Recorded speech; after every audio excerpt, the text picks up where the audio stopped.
All Italia স্বাস্থ্য সংবাদ জানাচ্ছি আমি সাদাত হোসেন।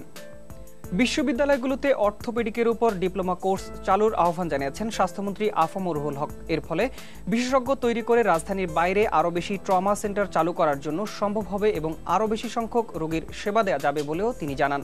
রবিবার রাজধানীতে বাংলাদেশ অর্থোপেডিক সোসাইটির রজত জয়ন্তীর আন্তর্জাতিক সম্মেলনের উদ্বোধনী অনুষ্ঠানে স্বাস্থ্যমন্ত্রী এসব কথা বলেন।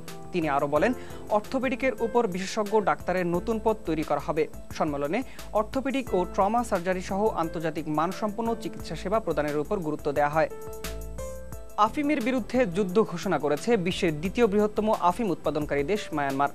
সোমবার 2014 সালের মধ্যে আফিম মুক্ত দেশ গড়ার ঘোষণা দিয়েছে থানসের সরকার। সেই সাথে আফিম উৎপাদনের সাথে জড়িতদের বিকল্প জীবিকার ব্যবস্থা করারও প্রতিশ্রুতি দিয়েছে দেশটির সরকার।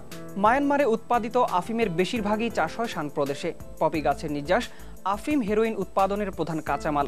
দেশটির কেন্দ্রীয় মাদক নিয়ন্ত্রণ অধিদপ্তর জানিয়েছে, গত সেপ্টেম্বর থেকে শুরু হওয়া অভিযানে কমপক্ষে 52,525 একর ভূমি পপি চাষমুক্ত করা হয়েছে, যা থেকে কমপক্ষে 30 টন হেরোইন তৈরি করা যেত। বিশ্ব স্বাস্থ্য সংস্থা ভারতকে পোলিও মুক্ত ঘোষণা করেছে।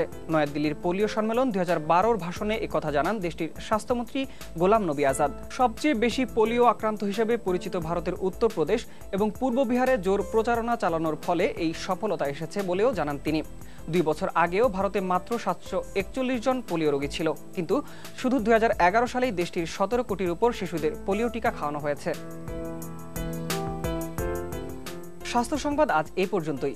ধন্যবাদ সবাইকে।